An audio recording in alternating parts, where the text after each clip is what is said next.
We're going to get started. No, I'm fine. I'm Pam Samuelson. I'm a member of the iSchool faculty. In fact, I'm the first person that Hal Varian, our first dean, hired to be a iSchool faculty member, and so it's a great pleasure for me to be here to participate in this. And when I first had a conversation with Anna Saxenian, our dean, about the idea of this program, we thought this is a perfect iSchool type of event, because we're trying to bring people with lots of different kinds of expertises together to talk about a phenomenon that has lots of different dimensions to it. And so I thank you all for coming, but it's really exciting to see how the iSchool's breadth has helped to frame our conversation about these issues. We could easily have 2 full days or more about this, because there's so much going on. But we are blessed to have 5 very, very talented and thoughtful people to give us remarks about the public access and cultural heritage dimensions of the Google Book Search project and the settlement agreement. And so I won't want to, I have lots of things I could say about this subject too, but I'm not going to do that because I really want to hear what our panelists have to say. So I'm going to briefly introduce them in the order in which they will speak. The first person that I would like to have make a presentation is our very own Dan Greenstein, who is the Vice Provost for Academic Planning and Programs and Coordination in the UC Office of the President. He's worked very closely with the UC effort to negotiate with Google about the agreement between UC and Google about things related to the book search project. Carla Hesse is a professor of history and now dean of social sciences here at UC Berkeley. She's written at some length about histories of books and intellectual property and has really a very broad perspective on it. Then we'll hear from James Love from the Knowledge Ecology International Group. He is, I think, the sort of foremost spokesman for the Access to Knowledge movement, which, as some of you may know, has really taken off as an international movement. So we're very glad to have you here, Jamie. Molly Van Houweling is a colleague of mine at the law school where I hold my other part of my appointment. And Molly has been serving on the UC Berkeley Library Committee, and there have been some deliberations by members of the Library Committee about issues related to Google Book Search and the future of access to knowledge. And since Dan Clancy does such a great job livening up the last part of the program, I thought, hey, let's have dessert then. Okay, so with that, let's start with Dan. Thank you. Thanks, Pam, and thanks for having me. This is actually quite a moment that I hold in some dread, partly because I'm about to speak for the University of California Libraries with at least 5 of the librarians represented here in the room.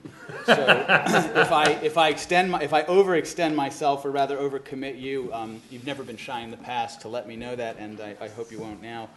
Pam asked me to speak a little bit about why the UC libraries got involved in all this Google stuff, and I'm happy to do that. Just to remind those of you who have forgotten, we became partners some time ago. We're actively scanning a whole bunch of books, and we were involved in with a bunch of other libraries, Michigan, Stanford, for example, in discussions around the settlement, advising Google, and really trying to defend and protect and promote what we would consider to be the public good aspect of the settlement. So we've been in this for a very long time. And I guess the obvious question is why? And so I'll address my remarks there now. So Libraries are all about access. I mean, we've got a little stuck lately, I think probably by necessity, in thinking that libraries focus on the care and feeding of books, but they do a lot of care and feeding of books because in a print world, you need books to have access to information. So libraries are all about access. And public libraries, including libraries in public universities such as this, are all about access to information as a kind of sacred public trust because the public funded the entire corpus and the work that goes on around it. So the university libraries, California libraries, were active in the settlement because the settlement discussions promised a great deal of access. You know the story as well as I do. In the world that's envisaged in the settlement, or in a post-settlement world, our library holdings, we have something like 35 million volumes, probably 14 million of them unique, probably 15 to 20% of those in the public domain, are going to be available online, to be able to be searched online. And the collectivity of libraries participating, their works will be available online, where our holdings can be searched fully, comprehensively, and beyond the metadata. I mean, the metadata discussions are interesting, but we can also search the full text of the book. We kind of forget some of that sometimes in the world that's envisaged. Where in-copyright holdings can be browsed up to about 20%, out-of-copyright works up to 100%. And if you want a physical copy of the book that you're looking at, you can be directed to a point of sale or directed to one that resides in a library near you. If you're print disabled, you have access to a world of information that until that world comes to us has never been available to you. And before I go on, does anybody think that's not a good thing? Because sometimes you don't know, just by a show of hands. So this is one of those access to information is good groups. They're not. You don't think it's a good thing? Yeah, there's always a few. I didn't talk about the problems yet. I'll get there. So all right, I mean the starting point. And so in all of the discussion, which quite properly surrounds the settlement, I have to say I do find it in its personal view. It's not an institutional one. That it's sometimes kind of interesting that you don't see really anyone beyond Google, of course, willing to commit themselves to something like, wow, that's pretty good. That's a level of information access that, a bunch of us have been in the game for a long time. None of us could have dreamed of or even thought about 7 years ago. Because we're in a university community, it enables a kind of scholarship that we can't almost even imagine. It enables a kind of exploration of information, a kind of ability to make connections between ideas in a virtual, instantaneous way that has never before been available to us, and the impacts on scholarship remain to be seen, but one assumes they will be quite profound. And I have to admit the fact that there has been kind of a very limited exploration of what the community, and I use that to include the cultural heritage, academic, educational community, might do in a post-settlement world. I see that, frankly, as a failure of our collective imagination. And I'm going to go on. So the UC libraries obviously got involved because UC libraries are all about access to information, and this is all about access to information. So I'm going to talk a little bit more about open access, and then I'll stop because it seems to me that libraries, the university libraries, we're not unique in this, have had a pretty strong open access current in our activities. E-scholarship repository is something supported by the libraries. It enables faculty to publish their works freely online. We work through public libraries and museums up and down the state of California to surface their hidden collections to the network so that we can see materials in an open access domain that are hidden away in these wonderful archives and museums across the state. And we're always fighting with journal vendors and others and looking at new models of sustaining scholarly publication, particularly journal publication, in open access and low-cost ways. So it's kind of been kind of in our blood. And it seemed to us that the settlement opens a number of really interesting open access opportunities that, again, we couldn't really have envisaged until we began to think about a post-settlement world. So let me just mention three.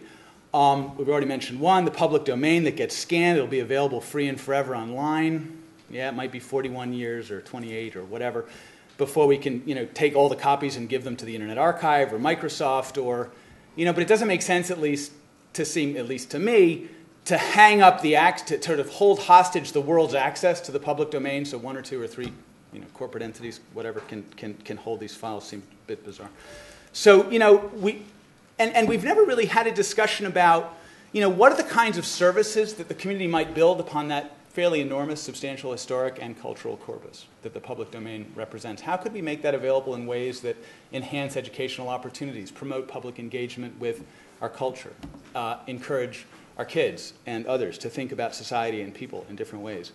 That to me is an interesting opportunity that we've not taken advantage of, and frankly, I think not taking advantage of it has represented, at least to me, a failure of our collective imagination.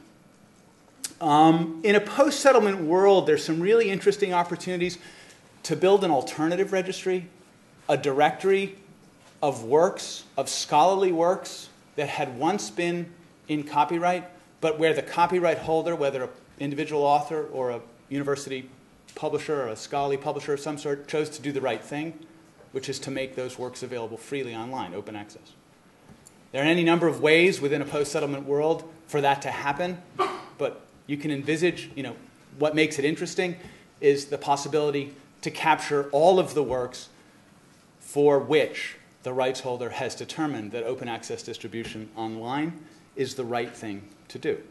And I'd love to be able to stand up today and announce the formation of the alternative registry. But when I went looking for partners to have this discussion, they were all kind of throwing stones at Google and thinking about other issues, and so it was kind of lonely out there, and I ran out of bandwidth, and then we had to oppress people from the Office of the President, and so I got distracted. That was a local joke. For which I apologize. Finally, and this is less compelling than the kind of alternative registry, and of course, sorry, I meant to say, of course, not doing that is failure of our collective imagination. I have 5 minutes. I won't take them all. Less compellingly, but I think more interesting, is this another kind of alternative directory which points to works that are really orphaned. And so this is a little arcane. But in a post-settlement world, it becomes more possible than it has in the past to identify with greater certainty works for whom or for which we don't think it's possible to identify the rights holder. And in effect, although this would not, without some legislative changes, eliminate all risk in using those works as if they were in the public domain, it would massively assist in managing the risk. And my sense is that libraries and cultural institutions and universities, which have a profound and a long-standing interest in open access, would be more willing. Are there any lawyers from the University of California in the room? to take those risks, because they would be so much better managed, making even more of our collective corpus of cultural materials available online. And I'd love to stand up today and announce the development of that alternative registry, but again, I'm still looking for partners who aren't caught up in other aspects of the settlement, which I admit very interesting. So let me just close by saying, does this mean that the UC libraries are happy with all aspects of the settlement? No, the answer, of course not. It has been a long and very difficult and very interesting and very educating process. It has been an interesting exploration of partners such as Google and other libraries and where they are and where they're going. But at the end, the democratic impulses represented in all of what I have said are frankly just too compelling to ignore. They were certainly too compelling for the University of California libraries to ignore, which is why we continue to participate to this day, despite the fact that, of course, we have reservations. But the world in which we are moving and wish to move very aggressively is kind of interesting, kind of cool, and we think it has a lot of advantages for the people that we serve. Thank you very much. Great. Thank you.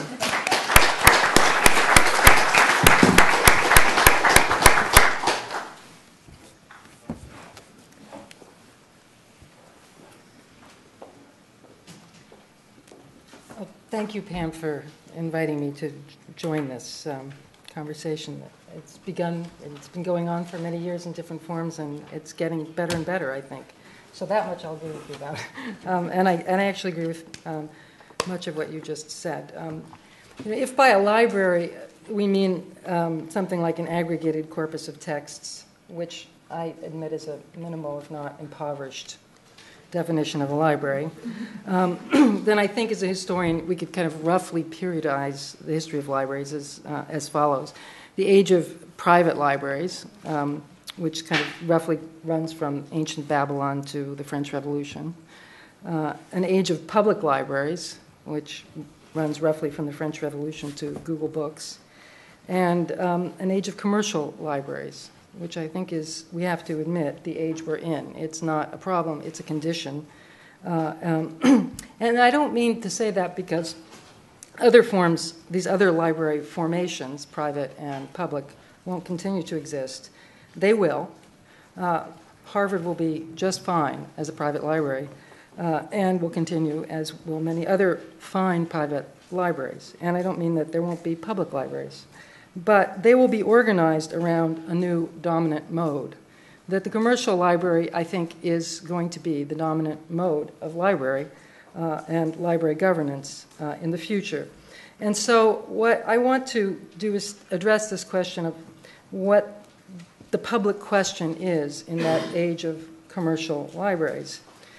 And one thing I want to just set out as a kind of talking point in this is that I think it means that the relationship of the public to libraries will have less to do with the creation of libraries and will be more about, it will be less about creating and governing libraries than about regulating commercial libraries and regulating access to them.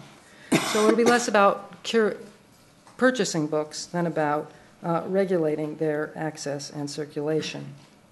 So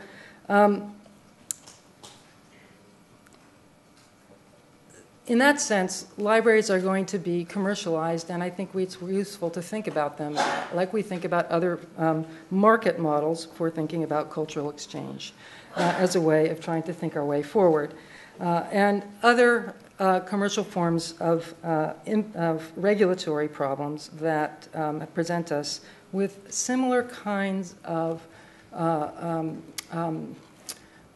public goods, like transportation, energy, and I'm going to give a third example, news and information, our broadcasting infrastructure, or our magazine and newspaper infrastructure. So what I'd like to do is reflect upon, I think, an anxiety that's lurking at the bottom of much of what we're talking about today, which is, to my mind, what I call the too big to fail problem with Google, which is less a problem about monopoly than it is about a whole set of more complex anxieties about what could happen as we venture into this commercial library world, and in which there is one very, very large library on which we have staked a lot of our future already, and I think as a public institution are staking much more. And I want to just sketch out 3 scenarios quickly, and then I'm going to sit down and let the fun begin.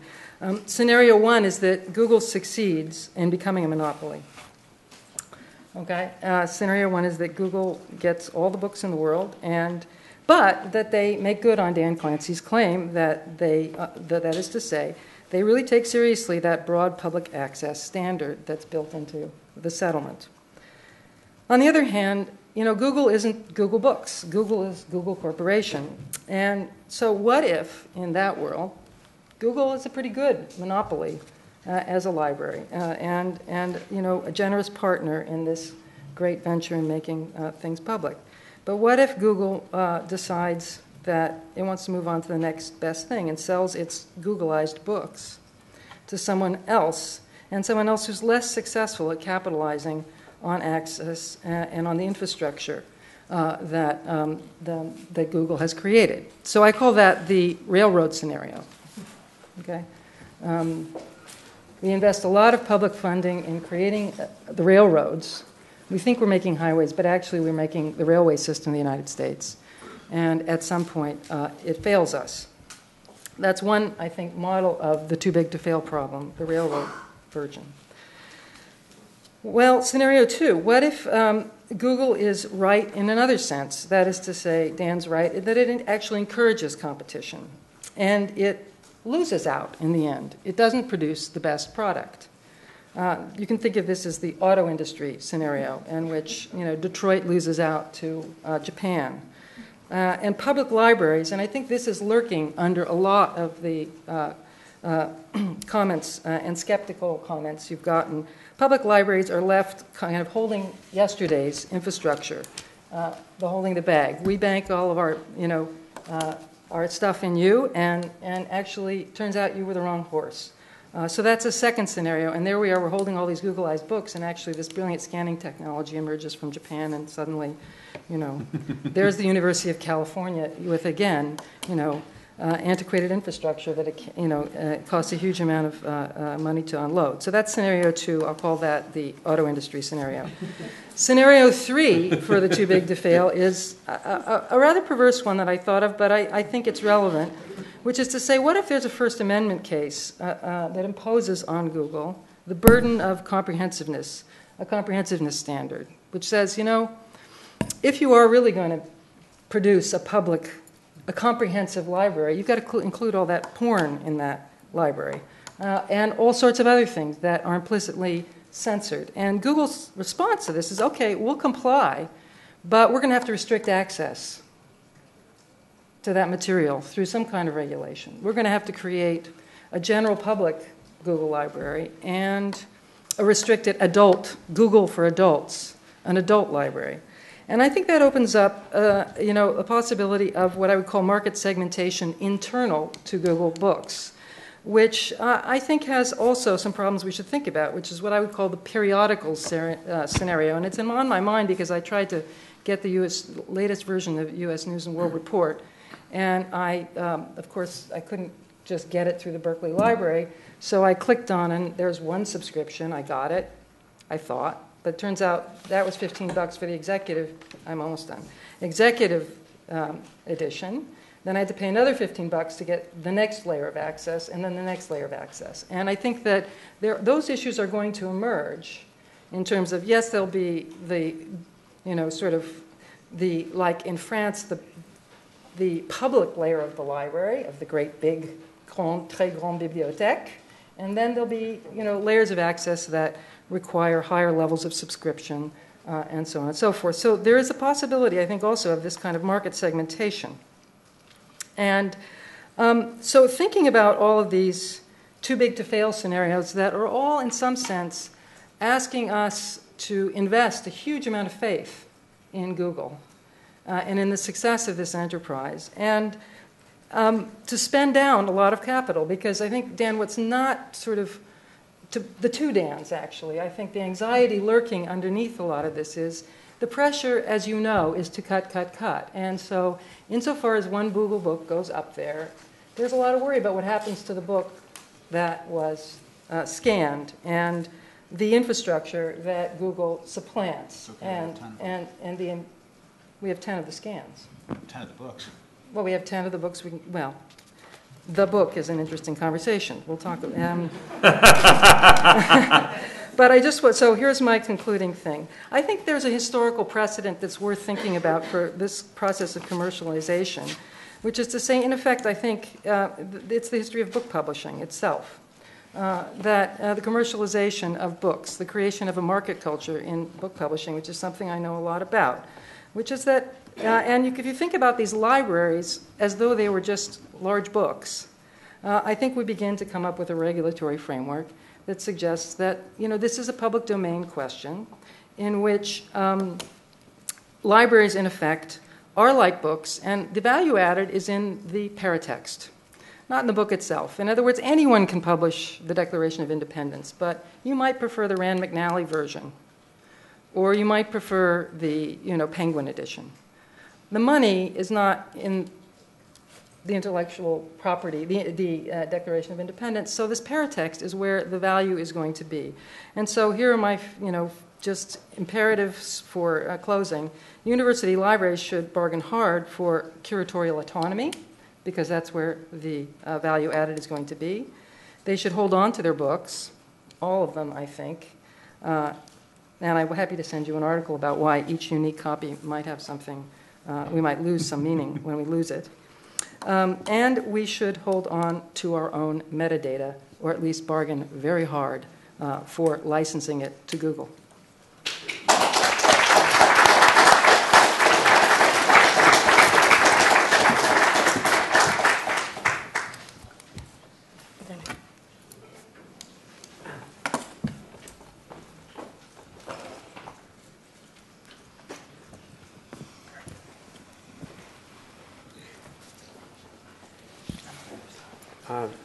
Thank you, Pam, for the opportunity to be here today, and for the other organizers of the event, which I know there's many. I'm going to talk. Can you hear me okay? No. Am I doing something wrong? Do I have to speak louder? Oh, okay. So I'm going to talk today about public goods competition and the public interest. And I think that if you look at the Google Book Project, it's this big scanning project. I mean, Google didn't write the books. Google didn't buy the books even. Google's making copies of books that are owned by these libraries. And it's an expensive thing to do. And it does entail risk, not the least of which is being sued by copyright owners. There are lots of cases where something similar to this has happened, where a private company comes involved and they say, we can save a government agency some money by doing something for the government agency, and then we'll bear the risk, and we'll sort out the details later as to how we get our money back. And one was when a lot of government agencies started to learn about databases or trying to create databases in the 80s and starting in the 70s, really, but through the 70s and 80s, there was a period of time, particularly under the Reagan administration, where there was a policy of privatizing these databases. And so you had cases where companies would come in and they'd say, well, I'll run the records for the SEC, or I'll do it for the Landsat. Was a pretty important case where the government would put up the satellite, but a company would graciously agree to archive and store some of the digital photographs and then sell them back to people. And in all of these cases, there were huge problems about the pricing and the access and the monopolization of the data through this bottleneck of not the person who sort of created the data in the first place, but the person who's essentially, inserted themselves at a very mature part of the distribution system around this digital phase. And it was consistently problematic, I can say. And that's actually where I first met Pam, who wrote with Jerry Reichman, a very influential article about the 1996 WIPO database treaty that tried to impose like an intellectual property right for this sweat of the brow work that was done. And this has been a problem. And the Human Genome Project was mentioned earlier. I thought I'd just mention briefly. It was kind of a good thing that there was private sector competition with the government agencies, because it got people off their butts. It got them moving. It led to a lot of innovation, and it really focused people's attention getting the job done. But it would have been a disaster had basically the human genome been monopolized by this private entity. And there was a lot of lobbying to prevent the government agencies from pursuing the public domain project itself. One of our board members, Tim Harvard, was a key figure, and Sir John Salson, as an advisory board, was a key figure on this genome project. And they can tell you there's a lot of tension between the public and the private role in this. And in fact, it was more transparent, the public sector thing, and a lot of the data flaws and quality problems they talk about today in the Google can be mirrored in looking at the experience of the Human Genome Project. And I must say that in retrospect, the public sector approach on the Human Genome Project has really looked to be a very fortunate thing that we went down that road on every single dimension, not only price. Now, what are some of the key features of the settlement? Well, the Google Book settlement is a private agreement between Google and a small set of authors and publishers. It's not an agreement between public interest groups and Google, or between Google and Google, or Google and investors, or Google and Microsoft. It's between Google and the Authors Guild and some publishers. It addresses the interest of both Google and the small set of authors and publishers.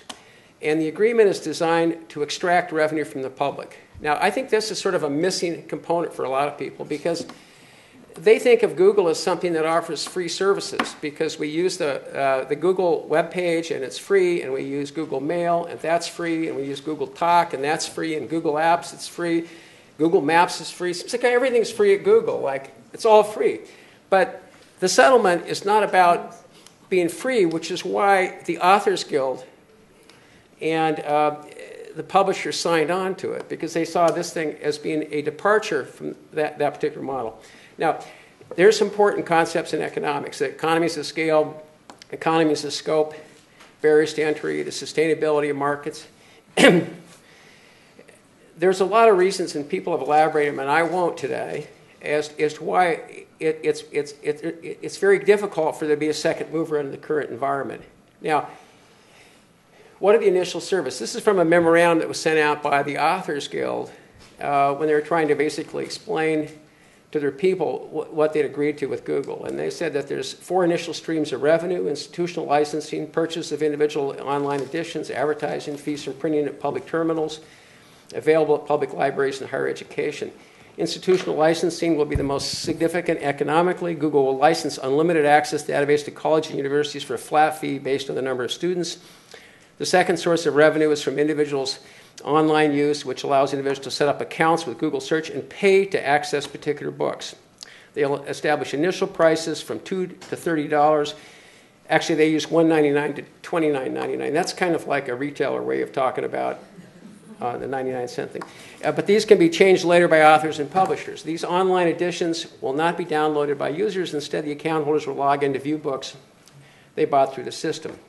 Now, the pricing of consumer purchase, there's 2 basically ways that prices are set. Either the right owner determines the price themselves,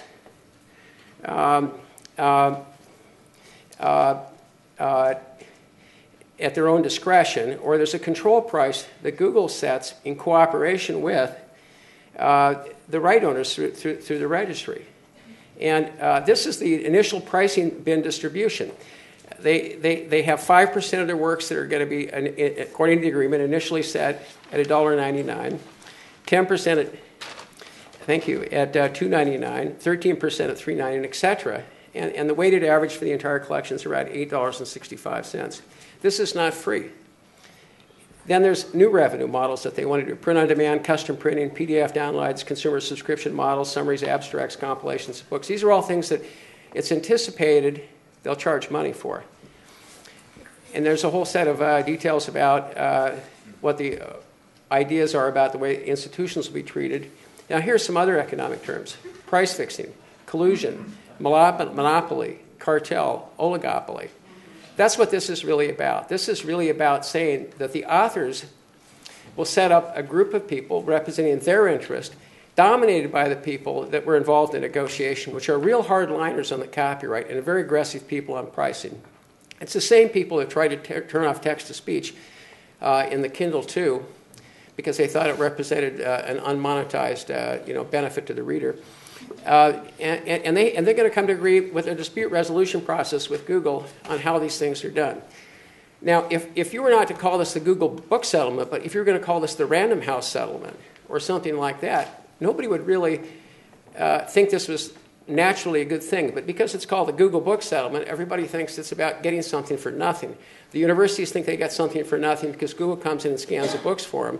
The public thinks it's going to go on the internet and get access to everything for free. The public will get some things for free, but most things that they were going to want as they start to use the service are going to cost money. Now, there are lots of things that could have been done in terms of how the approach should have been done. Just as you've sort of seen from the experience in government databases or the Human Genome Project, but a lot of it involved having to pay initially and not give up too many rights on the front end because somebody else is willing to come in the other. This isn't really Google's fault. This is our fault. I mean, Google's a business. The University of California is not a business, and same with the other universities. And they'll be buying back a lot of the services at some point and paying top dollar for it. Number 2, you could have given contracts to firms that agreed to shorter terms for the monopoly. I know a lot of people have heard Fred von Lohman talk about EFF's paper that was published earlier about the idea of a shorter term and escrowing a shorter term of the monopoly. This was actually an idea that was explored in April in a meeting with Peter Brantley that he gave in Washington, D.C., where this was discussed some, and it's been discussed extensively with Google. Google is basically, I think the problem, or my favorite maybe the gradual sharing model, where you return a certain percentage of database every year to a more competitive platform. I think the problem is that this is a settlement between the authors on the one hand and Google on the others. The authors don't really have an incentive for a highly competitive model for distribution. They actually benefit from the monopoly. And so for Google to make copies of the data available, they have to get the authors to go along with it. What's going to fix this problem is going to be the Justice Department finding that this is illegal price fixing, not some epiphany from the executives at Google with like the acquisition of the very aggressive lawyers for the other side. And this is my last slide. Well, I'm just going to say this is the end of my presentation. Thank you very much.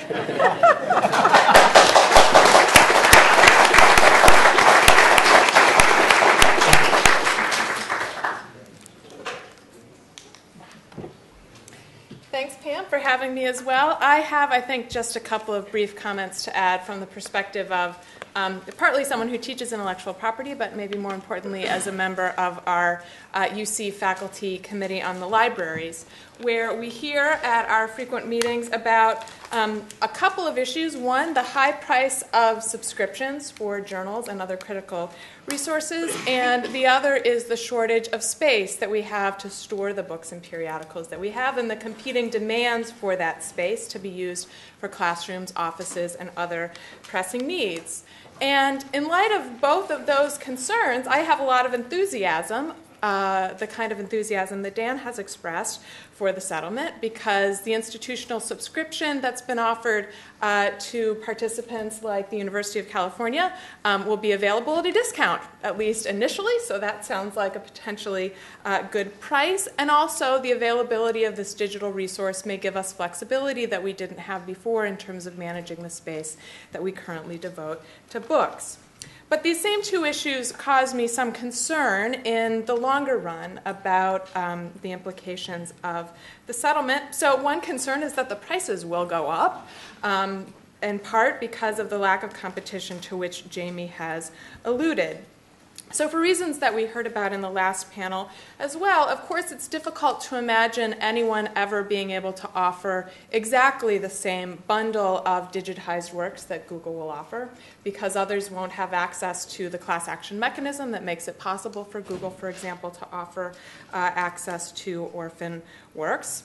But of course there will be, I think, competition in some sectors. There are other digitization efforts that might, for example, focus on specialized collections.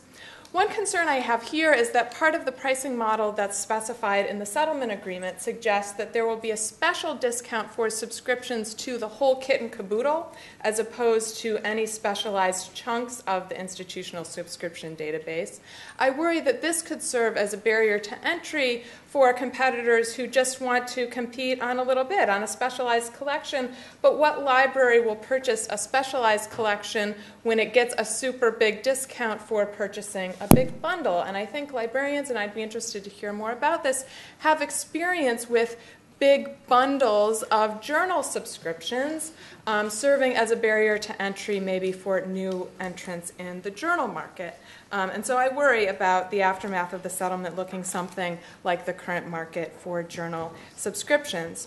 Now, of course, if the prices go up, we don't have to keep paying them. And I think that Dan would suggest, and I think I've heard him suggest before, that it would be silly and counterproductive for Google to set prices that libraries couldn't afford, and inconsistent with the access principles in the settlement.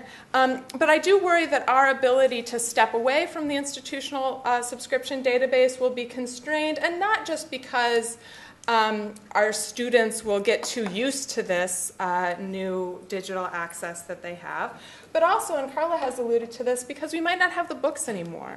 So as it is, one alternative to relying on this database, should the prices get too high, is that we have the books in our collections or in nearby collections. But because of the press of needs for this space, we might in fact lose access to some of the physical books that we have.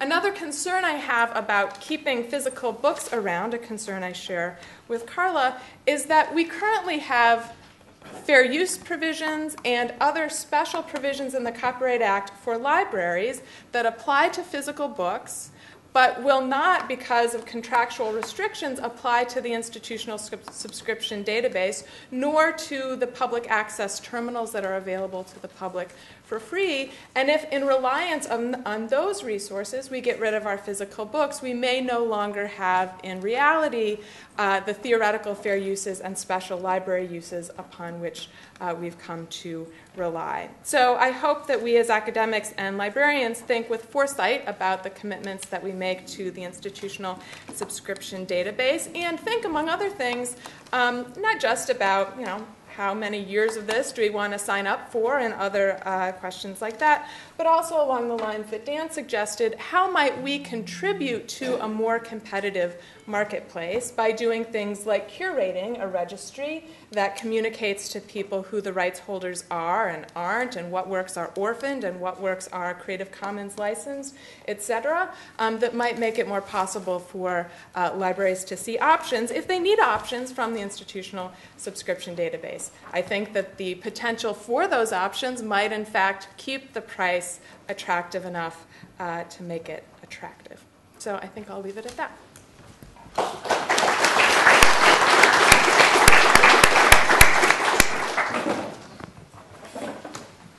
I seem like I've done this before. Groundhog Day. So I actually had two different talks. One was Carla's got me. I was going to give a talk that, meaning in response when I heard her, I think she did a very good job of sort of what I'll call broadening the scope. And alas, I think I also need to talk some about in terms of what Jamie had been saying. So I'll try to split the difference, if I will. One thing that Carla said that I think is really important is she placed this in the context of this broader, what I'll call evolution in terms of how we are engaging in accessing information. And one of the challenges I found in talking to people about this, so quickly, when we're talking about this subscription, how many people think we're talking about all the world's books? Okay, a lot of people say, oh yeah, we're talking about all, and we're not under this settlement. We're talking about certainly nothing before January 5th, 2000, nothing after January 5th, 2009, and really out-of-print books. Because for in-print books, by default, they're off. Publishers are going to do deals, whoever they're going to do deals with. And it's important to realize that, because the challenge we're facing, and this isn't about the settlement, it's about what happens as publishers start generating more digital content or generate only digital content and sell that through libraries. I'll tell you, having talked to a number of publishers, I don't think they're pursuing a subscription strategy for all new books. I think they're going towards a purchase strategy. And when you get to a digital good, how do you do preservation? How do you ensure that it's there in the future? And there's a whole host of questions. And in fact, I think one of the challenges we've run into is the settlement points a spotlight on this time period that for the last, and Carla knows better than me, be it 2,000 years or however many thousands of years, we've been dealing with physical goods in terms of the storage and preservation and transformation of information. And now we're going, especially with books, into an age where the digital good is going to eventually become the primary medium by which we do this. And this creates lots of challenges in terms of the library, and we're going to see evolution in the library. And the book search settlement isn't about that. It's predominantly about out-of-print books that are not the future. And in fact, I don't see 10 years from now that libraries, the way they're going to get all their books is they're going to subscribe to this monstrous Google subscription, predominantly because I don't see why. I don't think any publisher is going to be doing that. I think publishers are going to be doing through sale. They're going to be going through multiple channels. You're going to see specialized things. You're going to see a very complex space. And libraries are going to be a critical part of figuring out where we go. Okay? And so I do think these are questions that the settlement points a spotlight to, but it doesn't necessarily give the answer, because we weren't thinking of the settlement as the answer for the future of the library or the future of how we engage with books. We were trying to find a solution to deal with these out-of-print books that otherwise are locked up because of the way copyright law is in the US and because of the difficulty of providing access. In this, and Jamie talked about the competition, and literally, I would say 6 months of the negotiation was spent thinking about the problem of pricing, competition, other players in the market, et cetera, with the libraries being very heavily engaged. And I think, and I'm going to go through some of the things that I've talked in other forums about understanding how competition will come into this. So first of all, you have to understand, what are we talking about with out-of-print books, okay? The book market today, about 97% of the book market is in print, okay? About 3% is out of print. The ebook market is 1 to 2% of the book market, okay? Now, certainly I think there's untapped value in out-of-print books, but it's just as easy to check an out-of-print book out of a library as it is an in-print book, okay?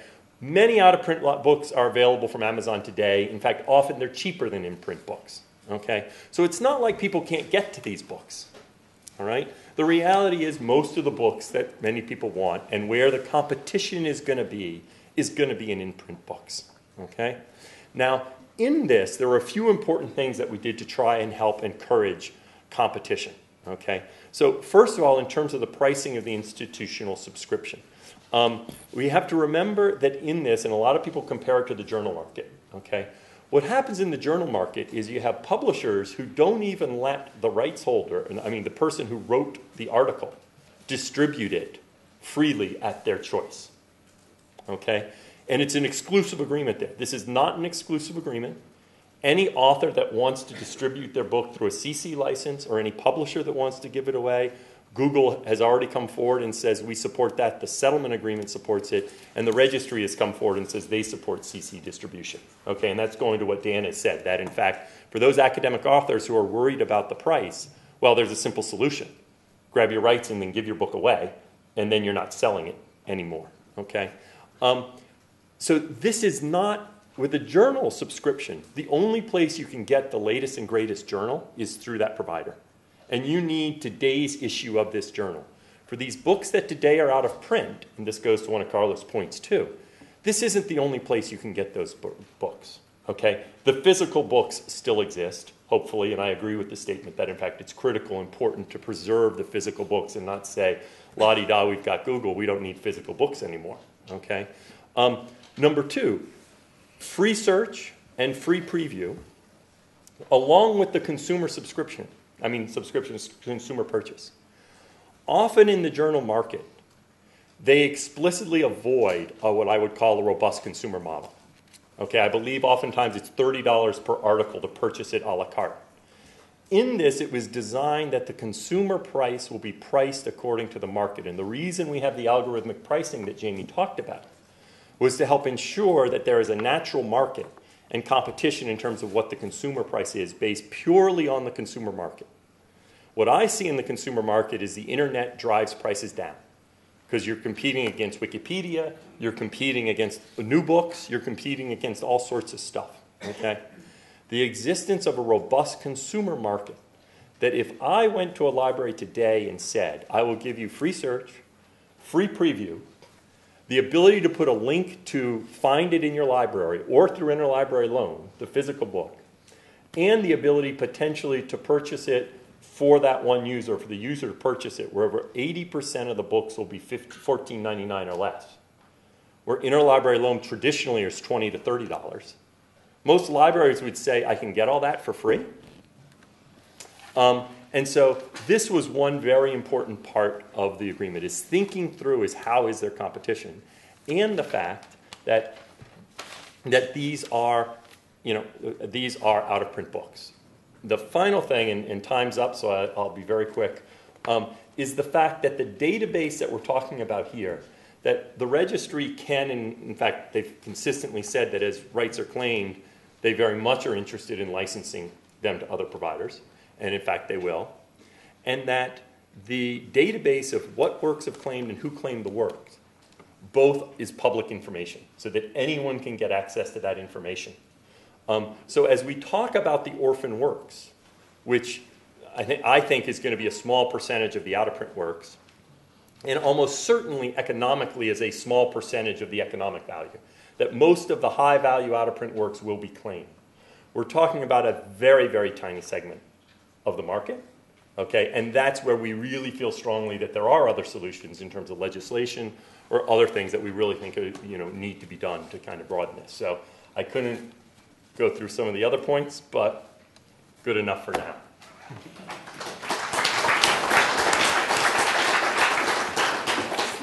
So we have quite a bit of time, and I think that's wonderful because I think there's a lot of interest. So we have a question back there.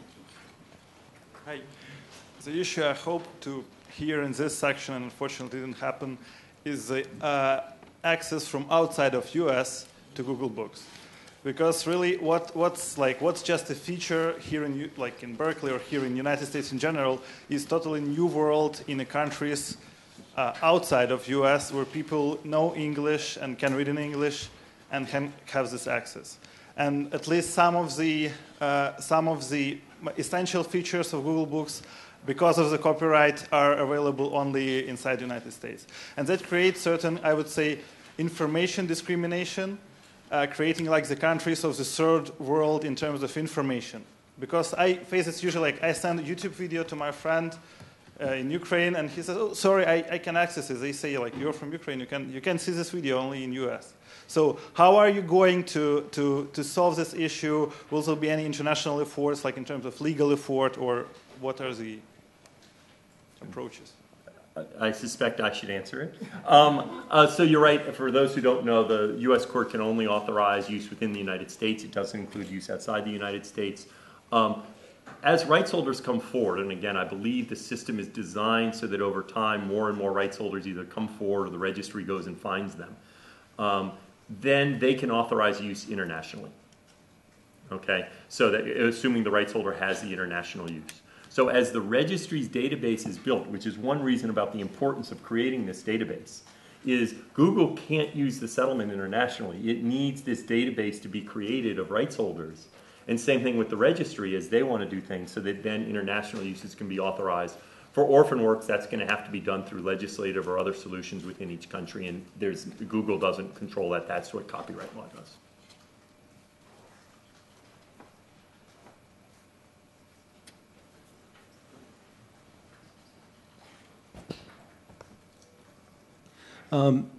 One issue I haven't heard mentioned much today is the role of hackers and pirates in all this. And when it comes to music and movies, the best, most comprehensive digital libraries with the best metadata are created by hackers and pirates. And that has acted to really shape what we see the commercial online music services turning into. They would have loved to have to sell albums, one by one for $14.99, and they are doing that. But they're also moving more towards subscription models and things like this in an effort to compete with the free alternative created by the hackers and pirates. And I wonder if you could speculate on how you see when Google's DRM is broken, and we start to see these filter on the peer-to-peer networks and things like that. If maybe that, I mean, you talked about the internet has a tendency to bring prices down, and I wonder if that is this kind of force that we don't speak about that will always be there to help ensure at least a base level of public access. Oh, so many things that can be said there.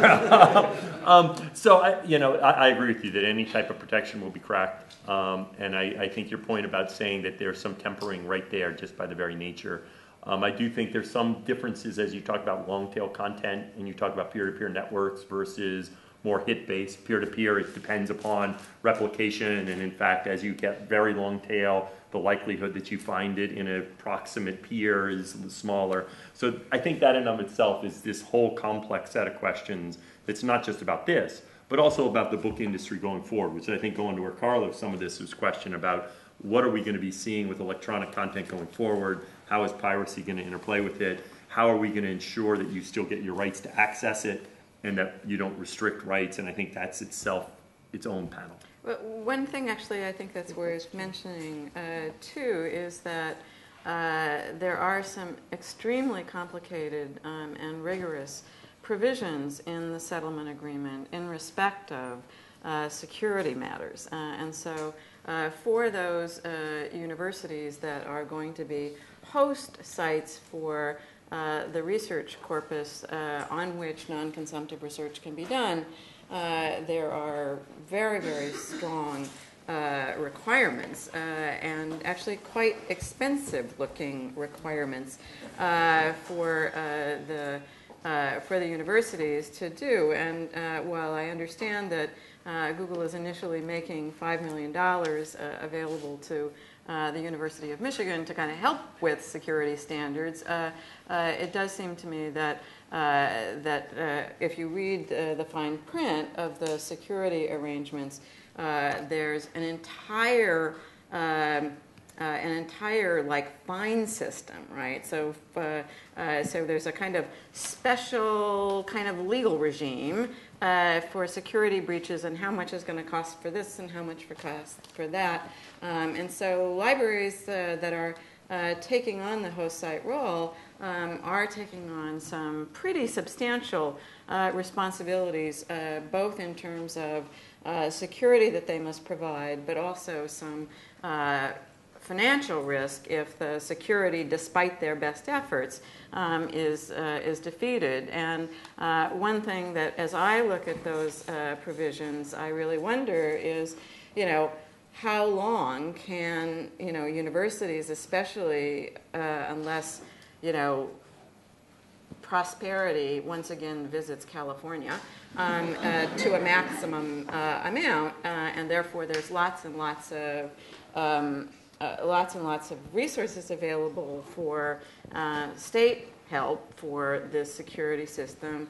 It seems to me that it could get to the point where if there in fact are some breaches, that those host sites will have to close down, and then Google would be the only one with the host site, with the research corpus.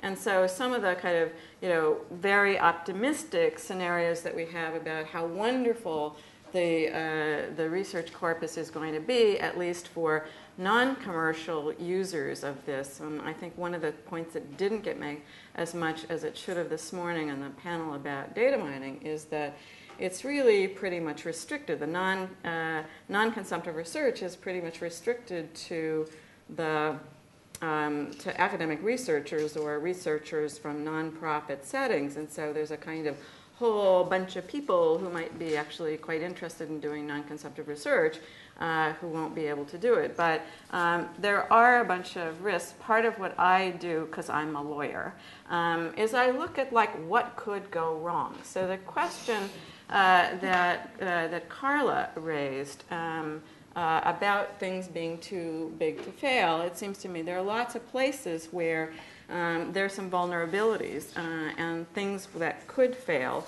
and the security issues and the security responsibilities and the financial burdens that universities are taking on if they become host sites seem to me to be something that actually is another one of those factors that should be considered. So, Dan, one of the things you're greatest at is putting the spotlight on all the parts of the thing that are really good. And then there are other parts of the agreement that you have to wade through. It's painful beyond words. But I think that that's something that as I read the agreement, I see that as a risk and a possible failure point. Yeah, so on that, and I think it's important to understand that actually much of that was put in there, and it's important to understand what's in there to the benefit of libraries. Currently, every single library partner in Google that has our books right now complies with the security standards. That, in fact, it was written by the libraries in a manner so that they currently are consistent with that standard, and they already do everything in there already. Okay. Now the problem is right now. So Michigan, UC, Stanford, if they're holding copyrighted content, they do everything in there, and we wrote it in a manner to make sure that it was consistent with their current practices. The problem is today, if somebody hacks in and steals the stuff, they are liable for statutory damages. Now, there is statutory immunity for a state institution, which is its own complex set of questions. Certainly for Stanford and private institutions, they don't have statutory immunity. So they're at liability for statutory damages.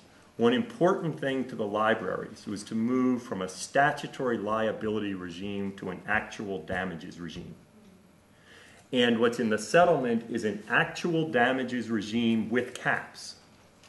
So in today's world, with all of our library partners, they expose themselves to statutory risk. Under the settlement, they expose themselves to actual damages with caps on what it can be. And in general, in terms of actual damages, I'll take Harry Potter as an example. I think anyone here could find a version of Harry Potter on the web for free in about 2 minutes, right? What do we think are the actual damages to Harry Potter of those things? Now, that's Harry Potter.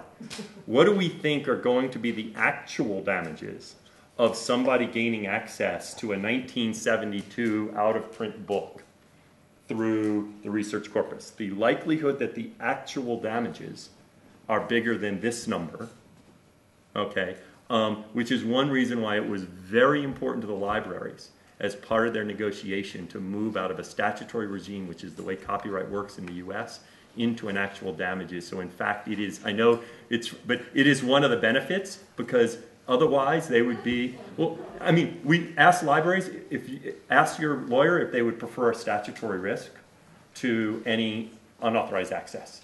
And I have yet to meet a lawyer now who doesn't want to challenge the statutory immunity claim. I have yet to meet a lawyer that says, yes, I much prefer statutory damages for out-of-print works than actual. But maybe you do. But this was something that was put in there at request of the libraries and Google, because we did not want to expose ourselves to that type of risk. Well, one thing that it also provides is that the security standards go up over time. And so it isn't the fact that just because today there's compliance that necessarily is going to be a cost. It's the same way that UC protects its student information and everything else. What it is saying is UC should protect the copyrighted information in the same way it protects other valuable information. Now you may be frustrated. There's a couple guys back there taking notes. Yes, but it's the same thing. It's the belief that we should protect this information in a manner similar to the way we protect other valuable information. There's, I think, other questions possibly. Dan, it's Kate Spellman, practicing here in Berkeley. My question is about qualified users. In the definition, this morning you made reference to Google not caring about people being qualified or not. And my question is, why does Google have the right to approve or prohibit people in that definition? Meaning, why is there a definition? Well, why is it that some people are excluded as qualified users? What is it that is, what's the gating event that you're seeking there? Right. So in this, and as always, when you negotiate something, you start from one point. We were trying to create something with a particular purpose, and it was looking for scholarship and research. It wasn't to build new businesses. It wasn't to do all that. And so we defined a qualified user designed around that. I think what you're highlighting is maybe there are examples of qualified users. I believe the way it's defined is a host site has the discretion of determining when someone is a qualified user. And so we've really left that decision up to the host site so that as they sponsor people, they can gain access. Did you seek any input from the other members of the class who were not in the room? In terms of who should be a qualified user? Well, in terms of who should be a qualified user or other publishers who might have interests who are not the big five publishers of the giants of the world? Yeah, so various people had insight, input into it. It wasn't just those five publishers. Who were they? This super secret confidential 3-year negotiation, will we ever know who was in the room? So I do not know because I was not on the publisher side. Were you in the room? So I was in the room when we were talking with them, but the publishers had their own group to make their own decisions. We were not in the room when the publishers were talking about their issues, and they weren't in the room when we were talking with the libraries, and they weren't in the room when the libraries were talking with the libraries. So do we have any assurance that any solicitation was made to any of the subclass members so that there was diversity of interest represented? So the right organization to question that, again, because we were the defendants in this. Well, you've told me that you wrote most of this. This morning you started saying that you wrote most of this. Understand that for the research corpus, I wrote a lot of it. There was a negotiation. They then would edit, and I was playing the role of the defendant. So I was not in the room when the publishers were talking amongst themselves about the different aspects. Okay, we'll take authors then. Was there any illustration that there was a diversity of interest that was represented in the room? I believe that the settlement represents a diversity of interest. I think the ability... I believe you believe that as Dan Clancy. But as Google, can you tell me whether there was any... Yes. Is there any way we can document that there was some diversity of interest considered in the classes? You should look at the agreement and see if there's a diversity of interest. I have looked at the agreement carefully. I've read it like 40 times, and I don't see any. So I'm curious, is there any other way that we could find if there's diversity of interest represented in the agreement? So let me ask you this. Do you believe the ability of an author to be able to give their book away represents a diversity of interests? No, I don't. Why not? I'm interested in, well, we can get into a debate, but I'm really interested about in the process that you were engaged in the 3-year super secret quiet negotiations, was there any effort to get a diversity of interest of these classes? Yes, and to the extent you want to find out more information from the class representatives, you should contact the class representatives. And can they speak? Or is it still the super secret? When does the super class secret representative, lift? There's nothing super secret. That's up to the class representatives. There's nothing that we have limiting the class representatives. That's a question for the class representatives. So you should ask Mike Bonnie. I'm actually going to suggest that we take another question or two.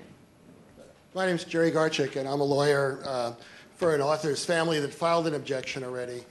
I'm asking Mr. Love, I know the parties and Internet Archive and the Library Associations all met with the Justice Department in recent months. And have you met with the Justice Department?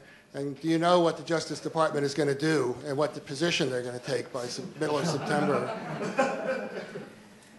Well, we've talked to people in the Justice Department, maybe not the same people, but I don't know what the Justice Department's going to do. And I'm not sure if the Justice Department knows what it's going to do yet. I mean, I think it's you're taking it seriously, I think, but I think it's always a rare occasion for the Justice Department to bring an action against anything, and there's actually quite a few things that they should probably do. There's quite a few things that require their attention, and so often part of it is what do they think of the merits of this deal, and the second part is what do they think the legal prospect of them prevailing if they take a position, and then the third thing would be what will they not be able to do if they engage on this issue, and so it's sort of competing in that space. But I think they're taking this seriously. I think in fact, I'd go further, and I'd have to say I would be surprised if they don't say anything about the price-setting mechanism, because the price-setting mechanism people would go to jail for in the absence of the settlement. You can't have the publisher sitting down and agreeing upon prices as set out in the agreement, which is very precise about the way they set things out, outside of something that's sanctioned by a judge. And so it's that element alone, I believe, is going to be drawing a lot of attention from the Justice Department. Another question. Hi, I'm Amy Kepchinsky. I teach over in the law school. And I wanted to follow up on the question about access in other countries. So it strikes me as a good thing that when you have the book registry, you'll be able to identify and ask for access with respect to other countries. But I presume that what will result will be a fairly piecemeal, certainly not a comprehensive then, approach to providing the kind of access that you'll be providing here. And again, that wouldn't be satisfactory with respect to the U.S. market, which is why this whole process of the settlement's ongoing. So I'm curious, on the one hand, whether or not Google is going to take sort of affirmative measures to try to extend some of the benefits available under the settlement to other countries, which presumably you'll have to do. And then a few other questions that go along with that. So clearly, the benefits in other countries, particularly where there are fewer libraries and much less comprehensive libraries, are even greater, right? So the question of institutional subscriptions is going to be very important. So curious what your intentions are with respect to pricing in other countries for institutional subscriptions once we get there. Whether you even expect to get there with respect to countries that are small markets and not very interesting to you to go through the legal rigmarole that you might have to go through to actually have the ability to provide this without concern about any copyright liability. And then the last piece of that, obviously what's in the public domain differs country by country. So already the access that you could be providing in other countries will depend on the copyright status of those works in those countries. So I'm curious whether Google is trying to provide, are you just saying, well, what's public domain in the U.S. is what we might be providing freely in other countries, or are you actually affirmatively trying to discern what should be available ultimately, because potentially could be much more in some countries than is it would be available if you just look at the public domain status in the U.S.? So I'll start with the last one because it's easier. So the answer is yes. We do it country by country. In fact, and this isn't just a Google question. It's, again, a collective question about looking at authors' death dates, building an author death database, getting it from small countries, try and open it up internationally. And so that's something that we actively do in partnership, because this isn't just about Google. This is about lots of other organizations. In going to the other question, I'm going to tie it, some of it I won't be able to answer, some of it I will. That in fact, one of the problems we have in the U.S., and one thing that hasn't been talked about here, is this question of, well, what would happen if not for the settlement? And the challenge that we've run into is that for out-of-print books, they're out of print because the cost of distribution exceeded the economic value of the book often. Okay? In a digital world, the cost of distribution and manufacturing comes close to zero. So the societal and economic value exceeds it. The problem is that because this wasn't deemed to have value, people didn't keep good track of rights. Okay? So now the cost of clarifying rights of who owns what book that's out of print, most authors and publishers say, who cares? Okay, so, I go to a bunch of authors, and I'm sure there are a bunch of authors in this room, and some of them you have asked this question. I say, how many of you do have out-of-print books? How many of you know whether or not you own the rights? And it's huge. The numbers say, I don't know if I own the rights, or I'm pretty sure I don't own the rights, especially for academic authors. Because traditionally, agented authors send letters of reversion. Academic authors traditionally are not agented, and they traditionally don't send letters of reversion, and usually that's what requires to revert rights. Okay? And you go to publishers, and publishers go, I'm not really exactly sure, which reverted and which not, and it's not worth my time figuring out. Okay? But if you scan my book, I'll sue you. Okay? I won't give you permission. Neither one of them give you permission, because in the U.S., they expose themselves to statutory risk if they screw up. And the books just aren't worth it. And so the reality is, and this is, Jonathan Band, I think, says it quite well when he says the Gordian knot, the big problem isn't Orphan Works. Most of these books aren't orphan. They're actually, kids with two parents that haven't talked in ages, right? They're neglected kids with two parents that haven't been talking, and nobody knows which one, has custody, and they don't care because they've gone on with their life, okay? Part of the way this is structured is to get people to come forward. And because there is money there, okay, that is being held, and you have an organization going and trying to actively find people, if you said, wait till people come forward, it doesn't happen. Having an organization that is tasked with finding rights holders and trying to clear out this mess helps, because this is going to go international. I strongly think that the success of this as an international effort depends upon the effectiveness of clarifying a lot of this gray area and messiness with rights. And I think the creation of the registry, the public nature of the database will do that. For Orphan Works, where you don't find, which again I think will be a small minority of the books that are out of print, that's a legislative problem that I think country by country. Whether or not we do a subscription in every small country, and you ask some very interesting and tough questions, I'll be honest, I don't know.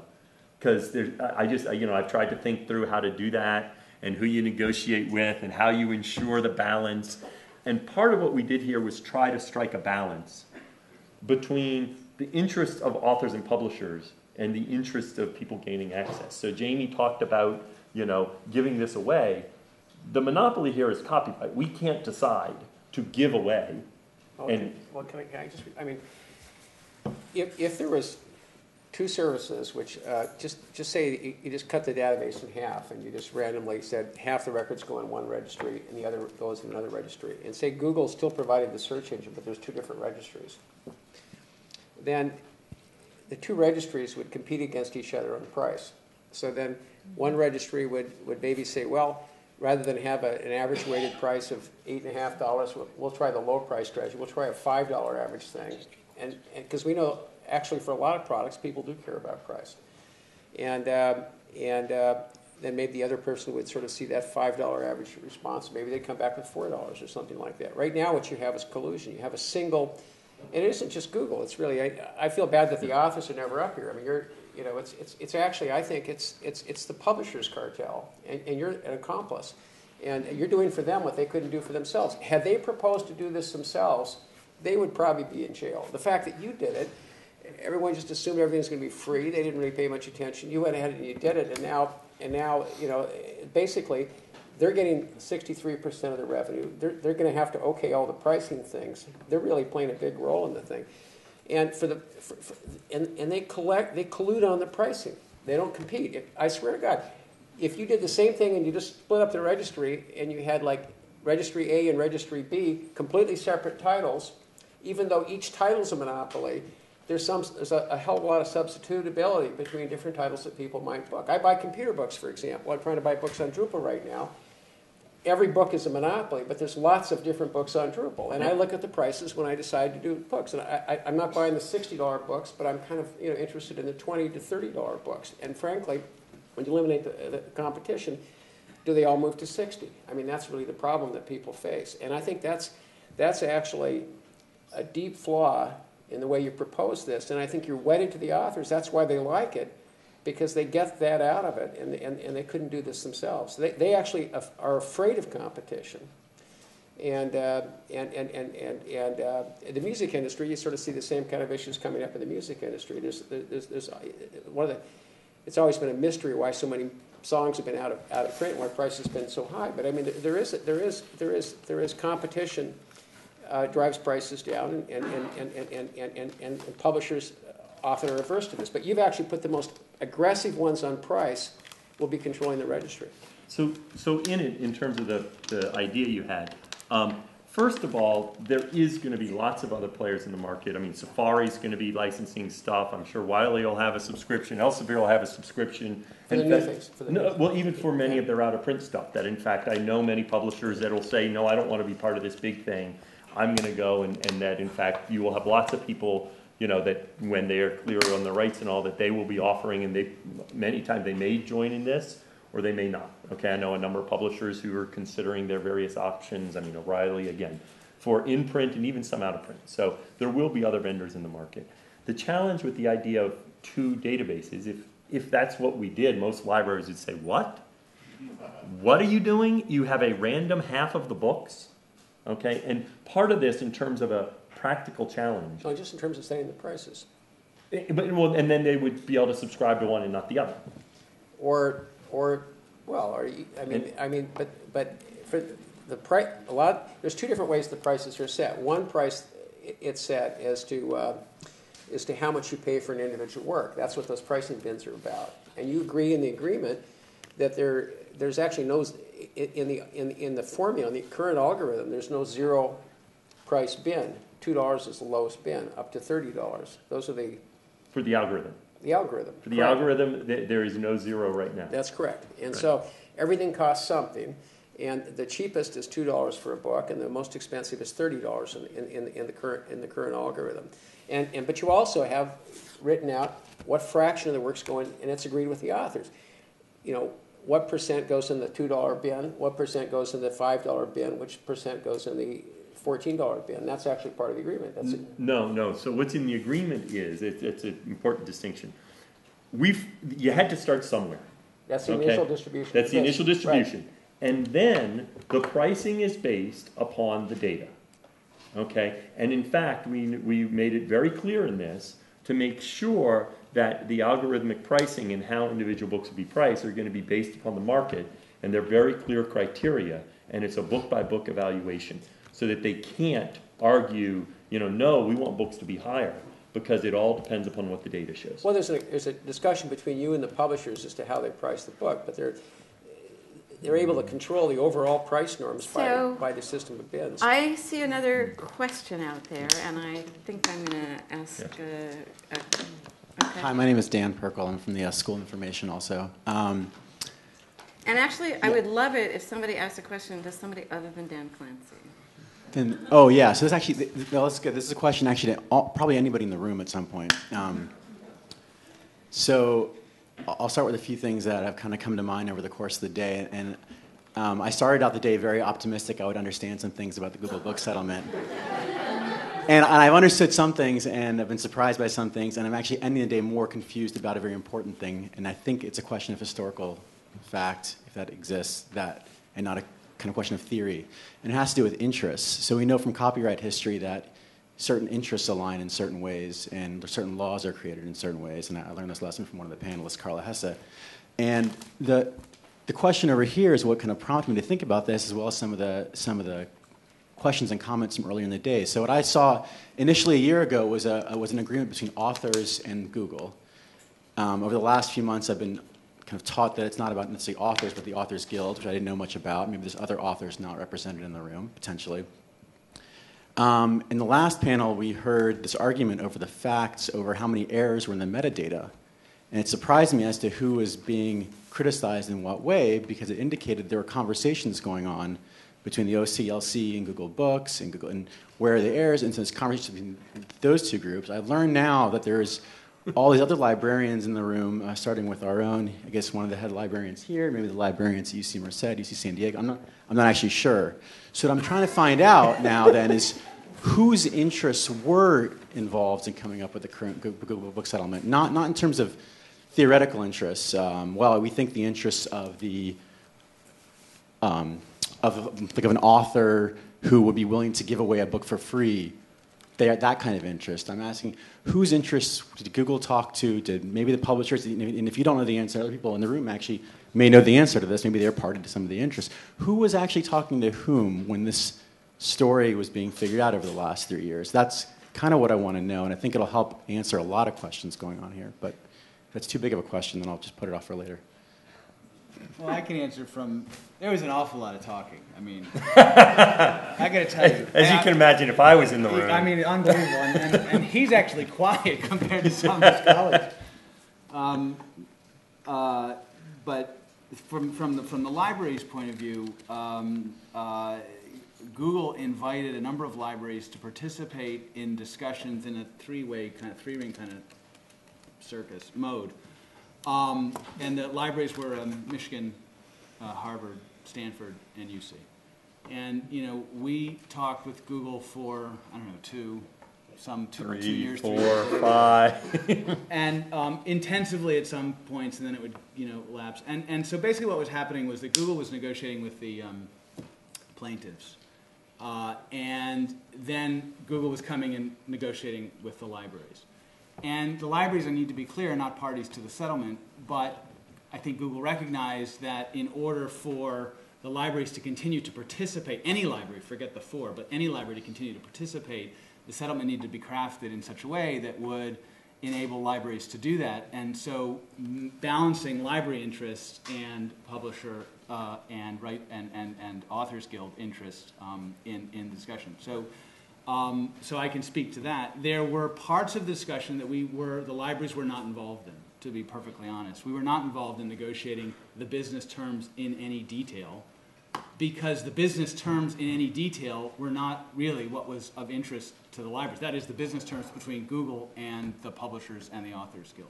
We were interested in, and we were actively involved in negotiating what termed as the public goods component of the settlement, because that obviously is what is of absolute interest to us, and equally involved in negotiating the terms surrounding the institutional subscription.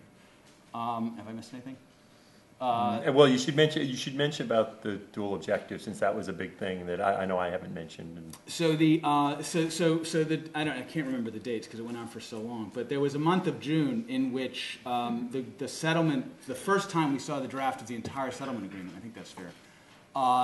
It was the first time that we saw it in writing, the statement about the aims of the objectives of the settlement, which were written in terms of profit maximization for rights holders, or something that's not the right language, but that was the intent.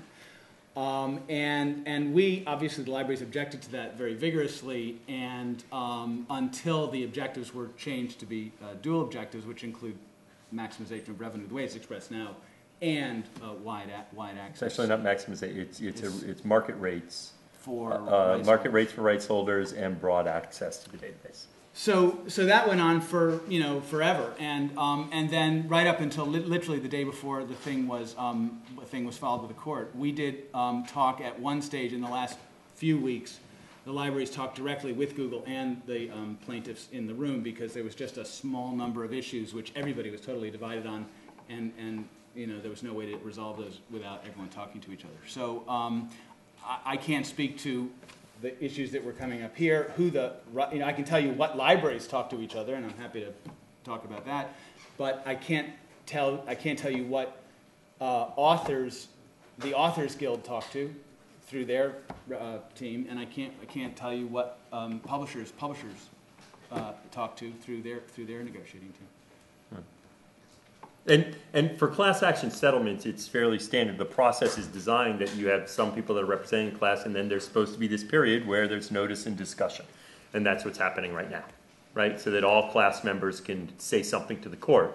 And that's what a class action settlement is designed around. We have another question. Hi, Louis Traeger from Washington Internet Daily. I missed a couple of sessions, so I apologize if this was covered or if it's sort of out of order. One of the P2P technology companies, I think it was Napster, maybe more of them, I believe were desperate to make a deal with the record labels and would have loved to have gone legit. I wouldn't assert, I really sincerely would not assert any moral or legal equivalency here, but what, when you look at this in relation to the P2P situation, what is the lesson for the kids about who does and doesn't get away with a copy first and answer questions later policy? Carla? Hey, she wanted someone else to answer.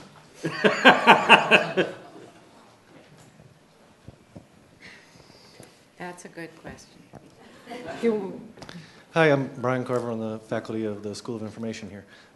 So I think I have a question for UC Dan and for Google Dan.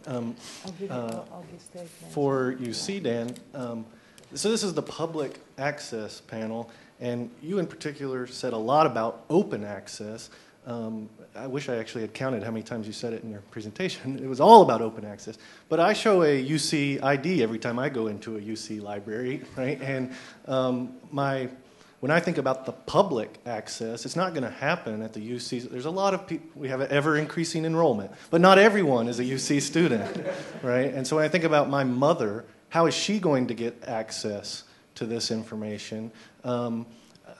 I guess now I'm to Google Dan. As I understand it, there's going to be one public access terminal at the public library, and we had a question about that earlier. So maybe now you can finally address that. But if that's the provision, it seems like it was written by somebody who's never been to a public library. Because when I go there, they're quite busy, right? There's a lot of people using those terminals. And so that seems a brain-dead approach to public access. But then also... The university library said that was enough. Right, okay. That is not true. Okay, so then back to UC Dan. We started at 10. When you had these negotiations, why did you decide it was a good idea not to include the UC faculty in that discussion? But plus you remember that earlier Hal Varian said that's where people are going to read their pornography in those public terminals so they can be anonymous. So actually, you can come to the last question for Dan. Let me answer the public terminal. I know there was a question over here about that earlier. It wasn't envisioned that one free terminal is the solution for all public libraries. In fact, what it is it creates the ability to sell a subscription, and public libraries also can gain a subscription that provides full access.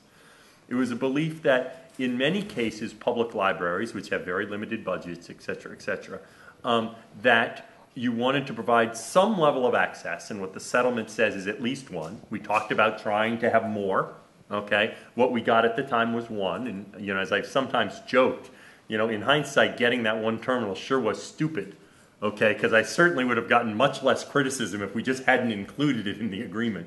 And much less confusion. The point was there are lots of libraries, small rural libraries, who says, listen, it doesn't matter what you charge. I can't subscribe to your database. You can charge me 50 cents. It's too much, okay? To ensure that there was some base level of access, no matter what, for any library, okay? Now, it's important to realize that most public libraries, they limit how long you can be on the terminal, actually, right? 30 minutes, an hour.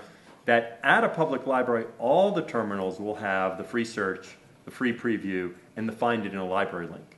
Okay, so most public libraries, the normative use case, people don't want to sit at a public library at a terminal to read, a 200-page treatise. Most of the usage would be going, finding it, checking it out, or getting it through an interlibrary loan. This ensures at least some level of access. And granted, I would love there to be 100. Okay, not what we got. Okay, but it does allow movement, okay, and possibly more, and that's an open question as to how it will come out. So I view it, 1 is better than 0, okay, but the free services that are at every library, along with the ability for that library to get a subscription to the whole thing, is better than where we're at today. And now Dan has the tougher question.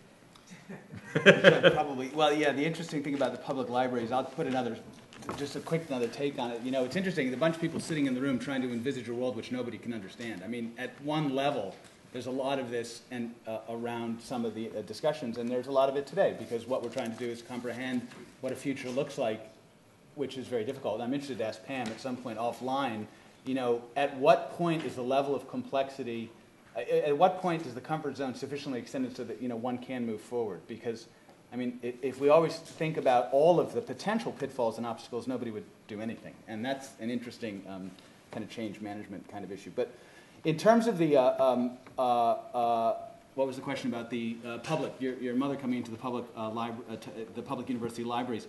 So anyone can use, physically come into a library at the University of California. The rules differ on campuses, but they're open to the public. And when they come in, they can use their online collections as well.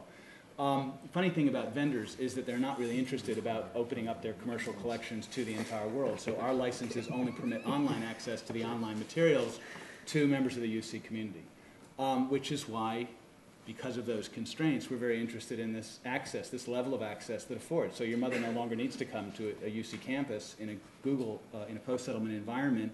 She will be able to explore all the books that are not just in the UC libraries, but any library. She can do that from home or the comfort of any internet site. And we'll be able to see quite extensive amounts of material before having to make a buy or lend or borrow, decision. And that's why the access is so compelling. It allows us to grow beyond the constraints that are physically imposed on us by the fact that our collections are largely physical, or where they're electronic, they're highly constrained by vendor licenses. How about the last question? Faculty. So just so you know, understand, the negotiations took place under terms of a non-disclosure agreement. That's entirely standard, I'm told, by our general counsel. In discussions of this type, members of the people who were signed on to the non-disclosure agreement need to be approved by the plaintiffs, not by Google. And there were diminishing returns in terms of the number of people that could be involved. So we could have involved faculty, but that faculty 1, 2, 3, 7 that we involved could not have consulted with their colleagues. So that the terms of the agreement were such that, I mean, the terms of negotiations were taking place, the terms in which the discussions were taking place prohibited the kind of extensive consultation that we're used to.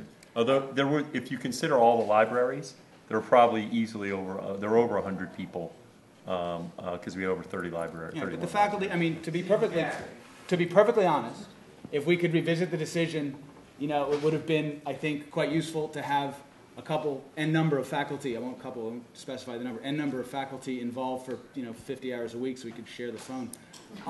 But, I think that having said that, I don't want to suggest that would have enabled any form of consultation like we're used to here in the University of California, because that was simply not permitted. Carla. Dan, I actually want to just say something about that. I knew this would come up because it came up in the Academic Senate around the EBI negotiations, and I think the real answer to your question is because the faculty didn't make enough noise about wanting to be at the table, and as a consequence of the EBI, the British Petroleum negotiation, a mechanism was put in place that was produced by a joint task force of the Senate and the administration for large contracts like this, for Senate representation. Correct. In situations of confidentiality, and having participated in one of those, we were at the bargaining table in that case, and I think we could have been, had there been enough pressure on the part of the faculty to do that. And now there is, in fact, an agreement with the administration that there are certain scales of negotiations with private companies and with government contracts as well that trigger and compel consultation with the Senate. I mean, remember, this is one of these weird agreements where the university is not a party. We're a consultant, in effect, consultant. Yeah. How much does the University of California think it's going to have to spend to license back the institutional subscriptions?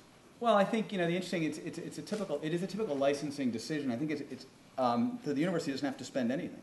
It doesn't need to license the subscription. So and so I think it's important it's important to recognize the pressure on libraries to license is actually enormous, and it's driven by the faculty.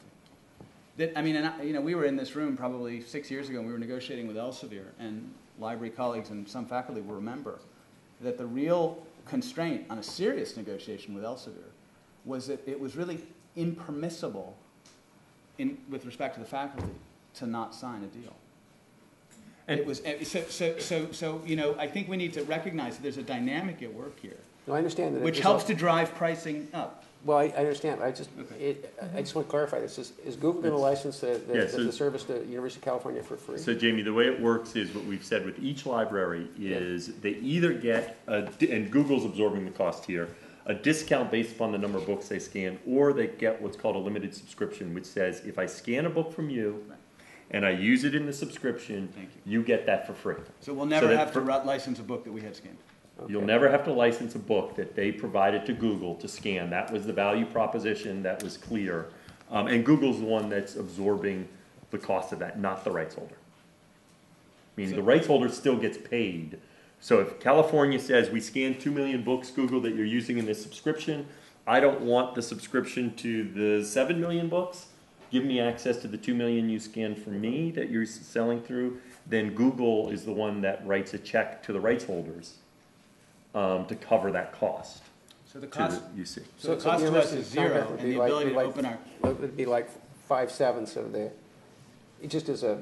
if it was 2 to 7 million, then they would pay a discount of the regular subscription for the total database. The discount is actually a different calculation. It's getting into, lots of details. The discount is a different calculation. So some folks will be free. You see, because it's so large, with 200,000 students, but like Stanford, which has a much smaller student body, they end up being free because of the per FTE rate. So I know we could go on, but I think that there are at least one or two other questions. I think Suzanne has had her hand up. Hi, I'm Suzanne Scotchmer. I'm an economist, and regrettably, this is a question for Dan Clancy. The question is with respect to the deal, the allegation that I've heard from many parties, most recently from Jamie, that this is a thinly disguised way in which Google is cartelizing the publishers of in-print books by retaining the right to set the prices on their behalf.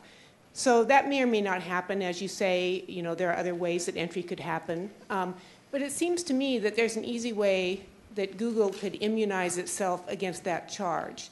And it could do that simply by not only giving the publishers the right to set their own prices, but indeed the obligation to set their own prices. So why doesn't Google immunize itself against that charge by changing the governance structure in that way? Yeah, so the publishers, I assume we're talking about the consumer access here. So the publishers have the right, to set their own price. But the better business decision of all of them, the point that Jamie's making, and the one that has real resonance to most economists, is that it would be a really bad business decision of the publishers either to compete against the cartel or to compete against each other by setting their own prices. Surely the profit-maximizing thing to do is cede the right to Google to set the prices in a way that allows collusion. That's the charge. And you can immunize yourself against that simply by taking away your right to set the prices and demanding that they set their prices so that you become a pass-through. Right. So in fact, and are you talking about just for the in-print books? For the ones yes. If I can just say, and I think this is a really important point that Professor Scotchmeyer's made, and that is that you're saying when somebody identifies themselves as the owner of the work, and they say, we're not an orphan, we're not an abused child, we know who we are, we have the rights, we are. At that point, what you're saying is that they should get a form from Google, and they should write in what we want to charge for. And they should have to do that. And they should have to do it. And let me just tell you, doing that would drive prices up. Maybe. Okay, How many economists in the room agree with that? Huh? How many? That in this... You work for Google. Come right, on. no, but in this, part of this, and just so that you understand part of this as we came to the algorithmic pricing, there were lots of people who came with these hypotheses of what this is worth. Okay, and in general, it's very hard for one individual to estimate the long tail market of how market dynamics work in something like this, okay? And in fact, in general, if I went to people, how much you think your book is worth, I think what you will see is, as publishers set their price, they will always be setting their price higher than what the algorithmic pricing is. Well, if books are complements, that's true, and if they're substitutes, it's false. That in fact, if they're substitutes, why would that be false if it's substitutes? Yeah. Oh, let's leave that aside. Yes. The suggestion that I'm making is that Google could immunize itself, whatever the answer to that, Google can immunize itself against the charge of facilitating a cartel simply by replicating what looks more like the competitive bookstore market as we know it today, where publishers, yes, they may or may not be able to set their prices in a way that's smart and estimate the market, but they do it every day of the week. And you could replicate that just by giving them the obligation to set their own prices rather than setting prices on their behalf. Right. Which is, I think, if you were to look at Amazon as the model, if Amazon would be setting the prices on behalf of the publishers and managing their prices, that would be considered, I think, a violation of the antitrust law. And so I think that I'm actually going to take the moderator's prerogative and ask one last person to ask a question. Eric, did you want to? Hi, yeah, this is, I'm Eric Kenza, again with the School of Information here. This is for UC, Dan. This is about Harvard's role in all of this. Harvard Library's been, I guess, active in this for a long time, and they seem to have been rather unhappy with some of the outcome of the settlement. So can you, speak to that, to fill in the blank a little bit? I can't. I've read, Harvard was a valuable partner in discussion for a long time. A whole bunch of us were in and out of these discussions over a period of time, so it wasn't unusual for someone to just disappear for a while. And when they decided at the end that this wasn't for them, that was a decision they took internally, and the reasons are there for us to read. I can't elaborate on any of those. Bob Darnton has been pretty prolix. Harvard, or at least Bob, seems to think that the Google settlement creates a monopoly that will set pricing. They're very concerned about the institutional subscription, and the comparisons are constantly with Elsevier. I think he would differ from many of us.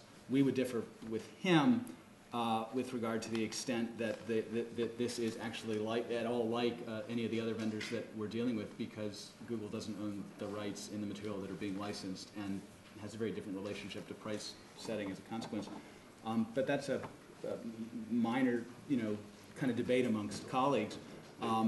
Internally, the reasons are as opaque to me as I'm sure anyone else. So actually, I want to make an intervention here, because I think that part of what the public access issue is here is not just the public access that we're going to get next year and the next 3 years and the next 5 years. I think that when I've talked to you, Dan, I think you kind of recognize that even if Google's DNA right now is kind of oriented to setting prices at a pretty modest level so that it will promote public access and will allow many people to have a subscription, many institutions to have subscriptions and buy books and so forth.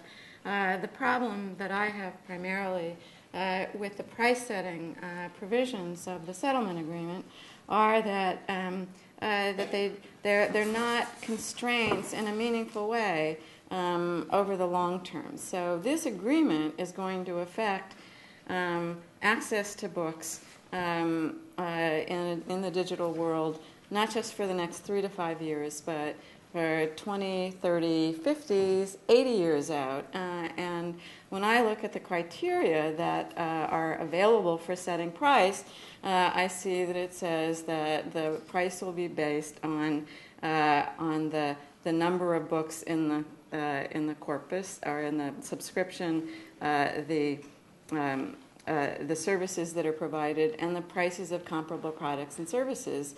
And that's pretty much it.